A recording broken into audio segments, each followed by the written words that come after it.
কোনো এক্সপেকটেশন ছাড়াই যখন সাফল্য আসে তখন জানো তো খুব করে বিশ্বাস করতে ইচ্ছে করে হয়তো সঠিক পথে এগোচ্ছি। হাই, আমি লাবণ্য।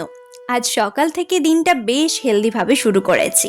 আনহেলদি যা কিছু রয়েছে সবটাই আমাদেরকে একটু বেশি অ্যাট্রাক্ট করে। তবে কি জানো তো, সবটাই অভ্যেসের ব্যাপার। খিচুড়ি দিয়ে ব্রেকফাস্টে সেরে আজ স্নানটাও তাড়াতাড়ি করে নিয়েছি।